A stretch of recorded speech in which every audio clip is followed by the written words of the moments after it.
Hay historias que se sienten como folclore moderno.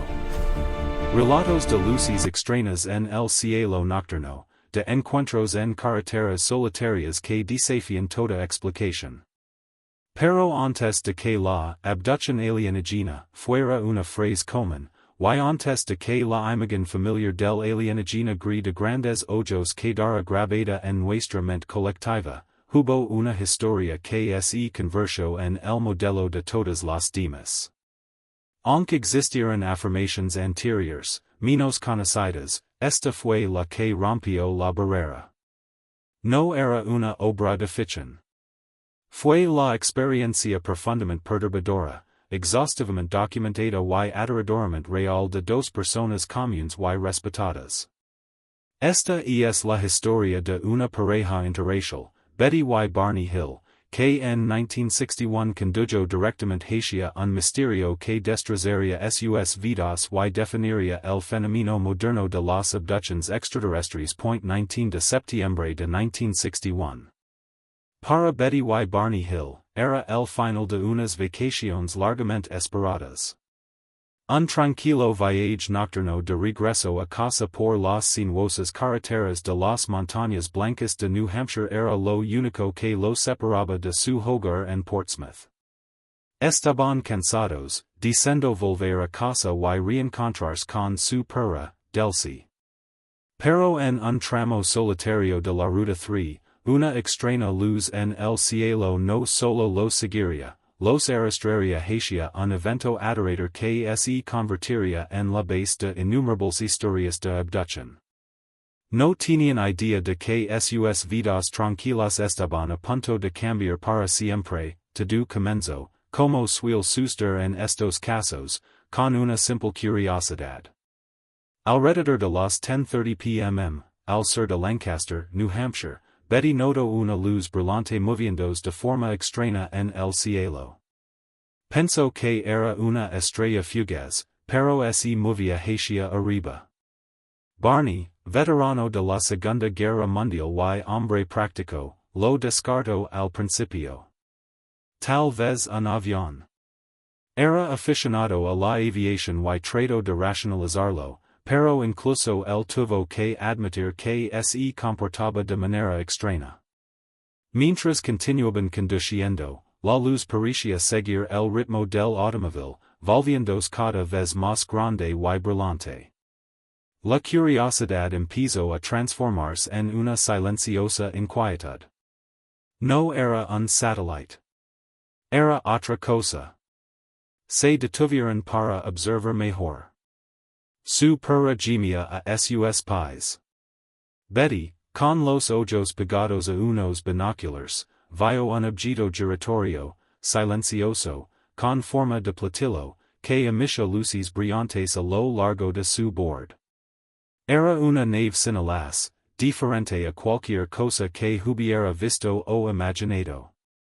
Barney seguía siendo escéptico, pero cuando tomó los binoculars, su escepticismo se evaporó en un miedo frío y absoluto. El objeto descendió silenciosamente hasta quedar suspendido a apenas unos cientos de pies sobre su automóvil. Era enorme, lo que más tarde describiría como un gran panqueque luminoso. Y a través de las ventanas de la nave vio algo que lo perseguiría por el resto de su vida. Vio figuras. Aproximadamente 10 figuras humanoides, vestidas con uniformes negros y brillantes, mirándolo fijamente. Parecían estar frente a algún tipo de panel de control, observándolo a él y a Betty como si fueran especímenes. Entonces, una de ellas pareció enviarle un pensamiento directamente a su mente: quédate donde estás y sigue mirando. El pánico se apoderó de él. El mundo racional que conoce se hizo añicos. Corrió de vuelta al coche, con la voz ahogada por el terror, gritando las palabras que se convertirían en el núcleo escalofriante de su relato. Nos van a capturar. Arrojó los binoculars al asiento, luchó con la lave y aceleró a fondo, yendo hacia la oscuridad. pero no había escapatoria. La nave se movía sin esfuerzo, colocándose directamente sobre su automóvil. Mientras avanzaban a toda velocidad por la carretera, una serie de extraños sonidos rítmicos, pitidos y zumbidos, comenzaron a salir del maletero del coche, vibrando a través de sus cuerpos. Una pesadez los invadió. Una somnolencia irresistible, como una niebla que los arrastraba hacia la inconsciencia. Era como si su voluntad de mantenerse despiertos simplemente desapareciera. Lo siguiente que supieron fue que escucharon nuevamente esos pitidos, pero esta vez era distinto. Se sentía como despedida de un sueño largo y confuso. Seguían en su coche, pero una señal vil indicaba Ashland, New Hampshire. Estaban a 35 millas al sur del lugar donde habían estado por última vez. Entre esos dos momentos había un vacío aterrador. 2 horas completas de sus vidas habían desaparecido. No recordaban haber conducido esas 35 millas. No recordaban la carretera, ni el tiempo, ni nada. Finalmente llegaron a su casa poco después de las 5 de la mañana, horas más tarde de lo esperado. El mundo ya no se sentía igual. La sensación de que algo estaba mal se intensificó cuando comenzaron a aparecer pruebas físicas. El vestido de Betty estaba rasgado en el dobladillo, el forro y la cremallera. Los mejores zapatos de Barney estaban profundamente rayados, como si hubiera sido arrastrado. La correa de cuero de los binoculars estaba rota. Y lo más extraño, ambos relojes se habían detenido para siempre. Más tarde descubrirían círculos brillantes y extraños en el maletero del coche que hacían que una brújula girara de manera errática al acercarse. Se ducaron durante largo tiempo, intentando desesperadamente eliminar una sensación de contaminación que no podían explicar. Intentaron reconstruir la noche, pero sus recuerdos estaban fragmentados. Eran personas respetables, Barney era empleado postal, Betty, trabajadora social. Activos en su iglesia y en la NAACP. Cosas como estas no les sucedían a personas como ellos. Y sin embargo, el vestido roto, los zapatos dañados y las 2 horas perdidas eran pruebas innegables de que algo había ocurrido. El shock pronto dio paso a una ansiedad persistente. Reportaron el avistamiento de un ovni a una base local de la Fuerza Aérea, esperando una explicación simple, pero la investigación oficial no llegó a nada. 10 días después del encuentro, el terror encontró una nueva forma de manifestarse. Betty comenzó a tener una serie de pesadillas vívidas y recurrentes. Durante 5 noches consecutivas, sonó con el tiempo perdido. En sus sueños, ella y Barney eran detenidos en la carretera por pequeños hombres extraños provenientes de la nave. Eran conducidos fuera del coche, a través del bosque y por una rampa hacia la nave flotante. Los seres eran aterradoramente claros, bajos, de aproximadamente metro y medio de altura, con piel grisácea, enormes ojos envolventes y bocas que eran apenas rendijas delgadas. Esta descripción, nacida de las pesadillas de Betty, se convertiría accidentalmente en el arquetipo del alienígena gris. Barney intentó minimizarlo, considerándolo una reacción exagerada. Pero no pudo ignorar el impacto en su propio cuerpo. Sufría de estrés extremo, presión arterial alta y, de manera inexplicable, desarrolló un grupo de verrugas en la ingle que los médicos no pudieron explicar. La ansiedad los estaba destruyendo. El misterio de las 2 horas perdidas era una carga constante. No buscaban fama, buscaban paz. Su búsqueda los llevó finalmente a un neurólogo respetado, quien los derivó a uno de los psiquiatras más prestigiosos de Boston, el Dr. Benjamin Simon. El 14 de diciembre de 1963 entraron en su consultorio con la esperanza de que la controvertida técnica de la regresión hipnótica pudiera finalmente revelar que había ocurrido durante esas 2 horas perdidas. El viaje al subconsciente de los Hills donde esta historia pasa de ser un avistamiento extraño a convertirse en uno de los relatos más aterradores de su tipo. Y es una inmersión en la memoria, el trauma y lo desconocido. Si este tipo de investigación sobre lo extraño y misterioso te resultan tan fascinantes como a mí, por favor dale me gusta este video y suscribit. Eso nos ayuda enormemente a seguir sacando a la luz estas historias increíbles.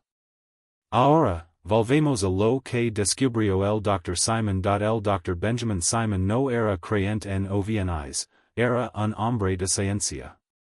Estaba convencido de que algo traumático les había ocurrido a los Hill, pero era profundamente escéptico respecto a una causa extraterrestre. Aceptó usar la hipnoterapia para descubrir el origen de su ansiedad compartida, no para validar una historia de alienígenas. Su método fue meticuloso. Durante 6 meses realizó numerosas sesiones con Betty y Barney, siempre por separado, un control crucial para evitar que los recuerdos de uno influyeran en los del otro. Grabó cada sesión y, al final de cada una, les daba una sugerencia posthipnótica para que olvidaran lo que habían revivido. Lo que emergió fue aterrador, y sorprendentemente coherente. Bajo hipnosis, Barney recordó haber sido obligado a sacar el coche de la carretera y adentrarse en el bosque. Recordó figuras emergiendo de la oscuridad. Describió ojos aterradores con un efecto hipnótico. Esos ojos, decía con miedo, están en mi cerebro. Ambos describieron ser guiados por una rampa hacia la nave y llevados a habitaciones separadas, esteriles. Les ordenaron desnudarse y acostar sobre mesas metálicas frías. Siguió un examen médico frío, clínico y invasivo. Recordaron cómo les tomaban muestras de cabello, piel y uñas. Describieron agujas insertadas en sus cuerpos. Betty relató un dolor intenso cuando una aguja larga fue introducida en su ombligo, lo que le dijeron que era una prueba de embarazo. El dolor fue tan fuerte que el Dr. Simon tuvo que interrumpir la sesión. En otra sesión, Barney describió un dispositivo en forma de copa colocado sobre sus genitals para extraer una muestra de esperma. Habló de la falta total de emoción de los seres y de su extraña comunicación zumbante. El nivel de detalle era asombroso, y la carga emocional, innegable. Ambos lloraban, temblaban y gritaban al revivir el trauma. Durante 6 meses, el Dr. Simon los guió a través de la oscuridad de su tiempo perdido, reconstruyendo uno de los relatos de abducción más perturbadores de la historia. Entre el terror, surgió un detalle aún más extraordinario en las sesiones de Betty. Recordó haber preguntado al líder de donde provenían. Como respuesta, él le mostró un mapa estelar tridimensional proyectado en la habitación, un complejo arreglo de puntos y líneas. Las líneas continuas representaban rutas comerciales, y las punteadas, exploración. Bajo una sugerencia post-hipnótica, Betty reprodujo el mapa más tarde. Durante años fue solo una curiosidad, hasta que una astrónoma aficionada de Ohio, Marjorie Fish, se obsesionó con él. A partir de 1968, Fish construyó modelos tridimensionales de estrellas cercanas usando cuentas y hilos. Finalmente creó encontrar una coincidencia, una vista desde el sistema binario Zeta Reticuli, a 39 años luz de la Tierra. Parecía una revelación. Pero la historia no es tan simple. El mayor escéptico fue el propio Dr. Simon. A pesar de todo, nunca creo que los hubieran sido abducidos literalmente. Concluyo que se trató de una aberración psicológica singular. Teorizo que las pesadillas de Betty, ocurridas antes de la hipnosis, fueron el origen real de la historia. Barney, al escuchar repetidamente esos relatos, los habría absorbido inconscientemente durante el estado altamente sugestionable de la hipnosis. La crítica principal es clara, la regresión hipnótica no garantiza recuerdos reales. Puede generar recuerdos falsos. También se ha sugerido una alucinación compartida causada por estrés y falta de sueño. Además, 12 días antes de la primera sesión de hipnosis de Barney, se inició un episodio de The Outer Limits con un alienígena de grandes ojos envolventes, sorprendentemente similar a lo que Barney describiría después. Y el mapa estelar. El trabajo de Fish se basó en catálogos estelares obsoletos. Datos más recientes, especialmente del satélite Hipparcos, invalidaron muchas de sus conclusions. Barney Hill murió de una hemorragia cerebral en 1969, con solo 46 años. Betty Hill vivió hasta 2004, convirtiéndose en una figura emblemática de la ufologia, sin retractarse jamás de su historia. Su caso no solo contó una historia, definió la historia. Tras la emisión de la película televisiva de 1975 The UFO Incident, los reports de abductions similares aumentaron drásticamente. El caso Hill estableció el guión, tiempo perdido, los gris, mesas de examen fríos, procedimientos médicos invasivos y mapas estelares.